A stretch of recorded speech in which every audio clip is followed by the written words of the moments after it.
Bismillahirrahmanirrahim. Kita akan menerima pangkat kerohanian yang tinggi di sisi Allah, dan kita akan diberi rahasia-rahasia ketuhanan. Dada kita menjadi lapang, lidah kita berkata lantang, ilmu kita akan tinggi, dan kita cinta kepada Allah. Kita akan dikasihi oleh semua orang, semua manusia, jin dan makhluk-makhluk lainnya di dunia ini dan di akhirat. Apabila kita telah menjadi kekasih Allah, waliullah, maka semua makhluk pun akan mengasihi kita, lantaran semua makhluk itu takluk kepada Allah. Kasih mereka masuk ke dalam kasih Allah, sebagaimana halnya benci mereka masuk ke dalam benci Allah. Kamu akan diberi suatu janji, dan apabila kamu merasa puas dengan janji itu dan tampak tanda keinginanmu kepadanya, maka janji itu akan ditukar dengan janji yang lebih tinggi lagi. Kita akan diberi perasaan cukup diri, merasa diri cukup. Pintu ilmu akan dibukakan untuk kita. Kita akan disinari dengan pengetahuan untuk memahami rahasia-rahasia ketuhanan, dan kita akan merasakan bertambahnya keadaan kerohanian kita. Maka jadilah kita seperti bak yang bocor, tidak ada air yang dapat tinggal di dalam bak itu, dan jadilah kita seperti tong kosong yang berlubang. Dengan demikian hati kita hanya dipenuhi oleh Allah. Tidak ada yang lain di dalam hati itu kecuali Dia, dan kamu bersih dari segala sesuatu selain Allah, sehingga Allah meridhoi kita. Kita dijanjikan akan mendapatkan rahmat, nikmat dan ampunannya, dan kita merasa senang kepadanya. Jika kita tidak meminta sesuatu, tidak berharap atau berangan-angan untuk mendapatkannya di masa hidup kita di dunia ini, tempat sementara dan tempat ujian, dan kita hidup di dunia ini semata-mata hanya ingin mencapai keridhaan Tuhan yang menjadikan langit dan bumi serta semesta alam, maka di dunia ini kita akan dikaruniai apa-apa yang seimbang dengannya, dan Allah akan menambahkan karunia-Nya. Sedangkan di akhirat nanti Dia akan menambahkan yang lebih banyak lagi. Sesungguhnya di sisi Allah terdapat ganjaran yang besar dan kekal. Allah memberikan karunia-Nya kepada siapa saja yang dikehendakinya menurut ketentuan dan ketetapannya. Apabila iman kita masih lemah, lalu kita berjanji, maka hendaklah kita menepati janji itu. Jika tidak, maka keimananmu itu akan berkurang dan kepercayaanmu semakin hilang.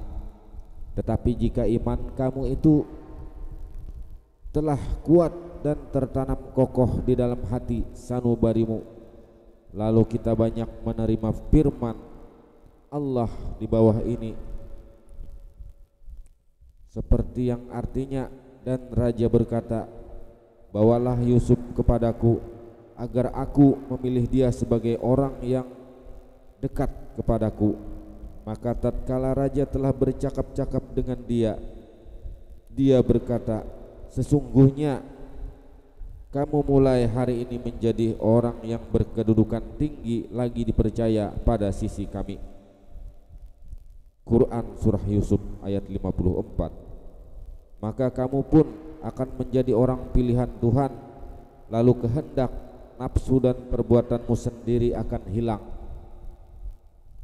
Kamu terus menjadi dekat dengan Tuhan yang kedekatannya itu tidak terlihat olehmu, dan kamu terus tenggelam di hadirat ilahi.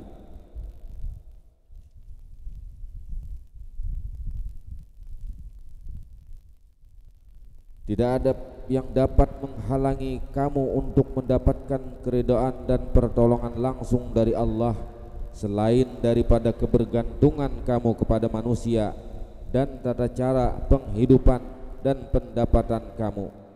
Manusia menjadi penghalang bagi kamu untuk mencapai kehidupan yang diamalkan oleh Nabi, yaitu yang berkenaan dengan pendapatan. Selagi kita masih mengharapkan hadiah dan keridhaan manusia serta meminta-minta kepada mereka, maka berarti kita telah menyekutukan Allah dengan yang lain. Dengan demikian kita tidak akan dapat mencapai kehidupan yang telah diamalkan oleh Nabi, yaitu pendapatan secara halal dari dunia ini. Apabila kita menjauhkan kehidupan kita dengan manusia, dengan menyekutukan mereka dengan Allah, dengan bergantung kepada pendapatan kita, dengan berpuas hati dengannya, dan dengan lupa kepada karunia Allah, maka berarti kita telah bersikap seperti orang yang musyrik. Syirik di sisi lebih halus lagi daripada syirik yang terdahulu. Karenanya Allah akan menghukum kita dan menjauhkan kita dari keridhoannya. Apabila kita telah keluar dari keadaan semacam ini dan membuang syirik jauh-jauh, melepaskan ketergantungan hati kita kepada pendapatan kita dan kepada daya dan upaya kita, kita akan melihat bahwa Allah lah yang sebenarnya memberi kehidupan itu, menjadikan sebab dan akibat, memberi kekuatan untuk mencari pendapatan dan memberi kekuatan kepada segala yang baik.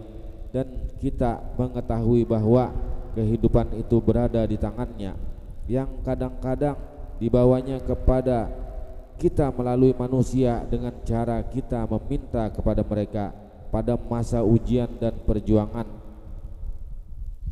atau melalui permohonan kita kepadanya, atau kadang-kadang melalui pemberian manusia, dan atau melalui karunia-Nya yang sedemikian rupa sehingga kita tidak melihat sebab dan cara datangnya. Maka kita menuju kepada Dia dan kembali ke hadirat-Nya yang maha agung dan maha perkasa.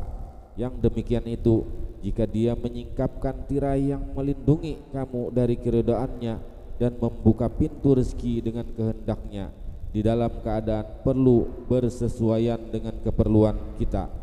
Ketika itu misalnya dokter yang menjadi sahabat bagi pasien, inilah perlindungan dari Dia yang maha mulia dan maha agung untuk membersihkan kita dari kecenderungan kepada yang lain selain Allah.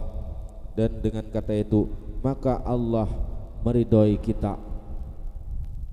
Wallahu a'lam bishawab. Assalamualaikum warahmatullahi wabarakatuh.